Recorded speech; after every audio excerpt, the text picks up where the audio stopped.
देशाच्या राजकारणात मागील काही दिवसांपासून सत्ताधारी आणि विरोधकांमध्ये आरोप प्रत्यारोप सुरू आहेत। त्यामुळे राजकारण चांगलंच तापलंय। केंद्रीय गृहमंत्री अमित शहा सध्या विरोधकांच्या निशाण्यावर आहेत। पावसाळी अधिवेशनात राहुल गांधी यांच्यासह विरोधकांनी जेनजीच्या आंदोलनात झालेल्या गोळीबाराची जबाबदारी म्हणून अमित शहा यांच्या राजीनाम्याची मागणी केली होती। त्यावेळी सभागृहात आरोप करताना राहुल गांधी यांनी अमित शहांच्या संदर्भात उल्लेख केलेल्या कथित वक्तव्याप्रकरणी राहुल गांधी यांना लोकसभेच्या विशेष अधिकार समितीने नोटीस बजावली आहे।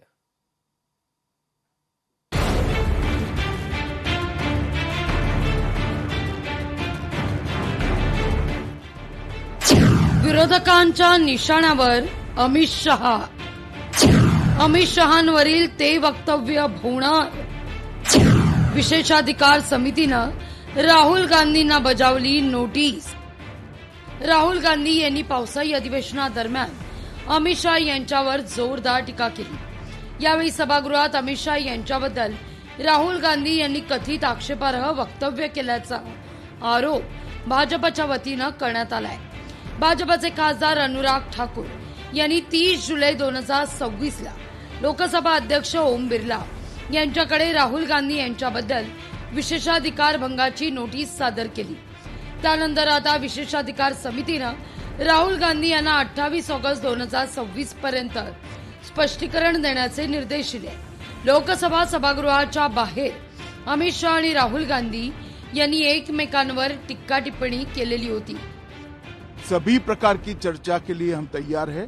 मैं सदन में ही बैठूंगा, सबको सुनूंगा और सब चीजों का जवाब दूंगा। सरकार के पास छुपाने के लिए कुछ नहीं है।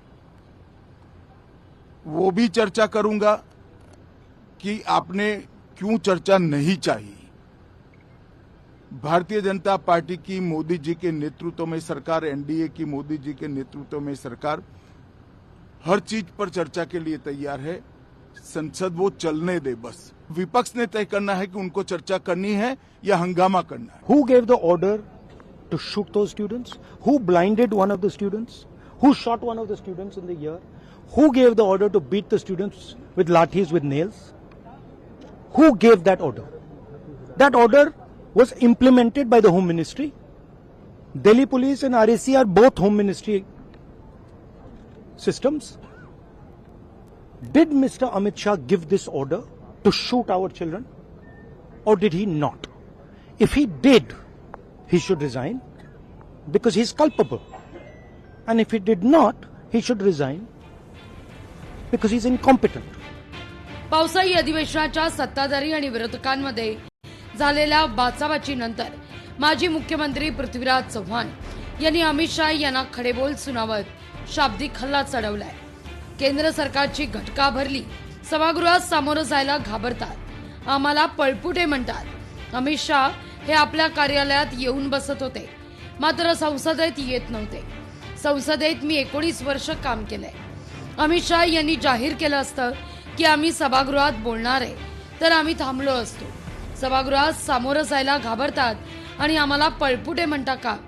अमित शहा संसदेत आले नाहीत, उत्तर दिलं नाही। अमित शहा यांच्यावर आता टीका टिप्पणी माजी मुख्यमंत्री पृथ्वीराज चव्हाण यांनी देखील केली आहे। अमित शहाना गेली 20 दिवस संसदेचा सामना करता आला नाही। ते संसदेत येऊन आपल्या कार्यालयात बसायचे, पण सभागृहात येत नव्हते। इतकी त्यांना दहशत बसलेली आहे काँग्रेस पक्षाची आणि या आंदोलनाची। त्यामुळे आता मला वाटतं याच्या घटका भरलेल्या आहेत। This is the beginning of the end of the Modi government. शिक्षण आणि परीक्षेबद्दल जे आंदोलन झालं ते भूतो न भविष्यती असं होतं। केंद्र सरकार आता माघारीच्या मोडमध्ये गेलंय। प्रधानमंत्री मोदी आता व्हिडिओ करताय।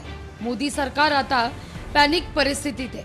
केंद्रीय शिक्षण मंत्री पद ज्यांना दिलं त्यांनी आधीच अकलेचे तारे तोडले। शिक्षण आणि परीक्षा बदलेल असा व्यक्ती मला मोदी सरकारमध्ये दिसत नाही असं चव्हाण म्हणताय। देशात यापूर्वी अनेक आंदोलन झाले। शेतकऱ्यांचं आंदोलन झालं, जयप्रकाश नारायणचं झालं, मंडलचं झालं, गुजरातमध्ये नवनिर्माण समितीचं झालं, पण हे वेगळं होतं। या आंदोलनाला कुठे जात पात धर्म भाषा प्रांत वगैरे काही नव्हतं। हे पॅन इंडिया असं आंदोलन होतं आणि त्याचा परिणाम आपल्याला दिसला की मोदींना शेवटी माघार घ्यावी लागली। एक राजीनामा झाला। आणि आपल्याला स्पष्टपणे दिसतंय की आता सरकार पॅनिक मोडमध्ये गेलेलं आहे. आता प्रधानमंत्री पृथ्वीराज चव्हाण यांनी अमित शाह यांच्याबद्दल केलेल्या टीकेची ओढत उबाटा गटाचे खासदार संजय राऊत यांनी अमित शहांवर टीका केली आहे. केंद्रातील मोदी आणि शहा ही जोडी भविष्यात सत्तेवर राहणार नाही असं राऊत म्हणतायत. अमित शहा हे नुकसान करतायत देशात. त्यांनी मोदींना अशी मागणी केली की मला देशाचा उपपंतप्रधान करा, आणि मोदींनी ती मागणी सध्या फेटाळलेली आहे, एवढंच मी सांगू शकतो. देशाच्या गृहमंत्र्याला कोणी सभागृहात येण्यापासून अडवलं नव्हतं. विरोधक येऊ देत नाही म्हणजे काय, मग तुम्ही राजीनामा द्या. अमित शहांवर होणाऱ्या टीकेबद्दल भाजपनं आता कठोर पावलं उचलली आहे. राहुल गांधी यांना विशेषाधिकार समितीनं नोटीस बजावली आहे आणि हे त्याचंच प्रतीक आहे. आता ही राजकीय वादाची लढाई अधिक चिघळण्याची शक्यता आहे. ब्युरो रिपोर्ट, लोकशाही मराठी, मुंबई.